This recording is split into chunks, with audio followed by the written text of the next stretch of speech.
at the end of the IEP, the admin should make an offer of FAPE that's written into the IEP document.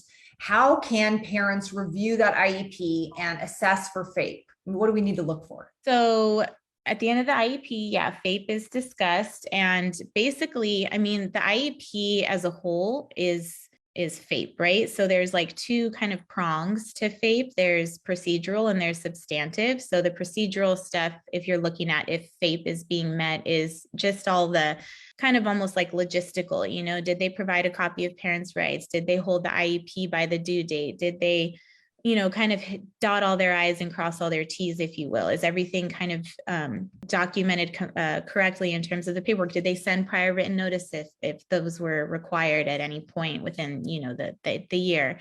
Those would be procedural violations to FAPE. And then substantive violations would be like, is it being implemented properly? So now we have this paperwork, we have this legally binding document that says, you know, for example, the child is supposed to receive speech and language therapy for 30 minutes a week, and then parent comes to find out that he hasn't received it for the past 3 months. That would be a violation of FAPE, right? So also, you know, if there's no data, like we have all these goals written in and it says they're going to be measured by work samples or, you know, records or whatever, and then they can't produce the data, that's a violation of FAPE, because that basically implies they didn't work on the skill, right?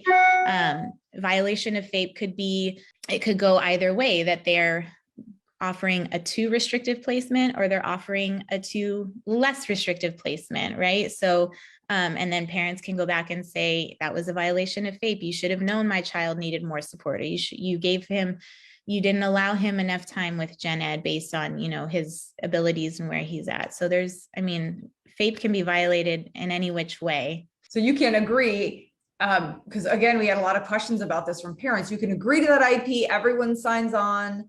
So you like the way that it looks. And if it's not carried out after that, then that is a violation. It's not something that lives within an IEP meeting. If it's not carried out, that is then a violation of FAPE. A violation of FAPE, yes. Right. He did not uphold what was agreed upon.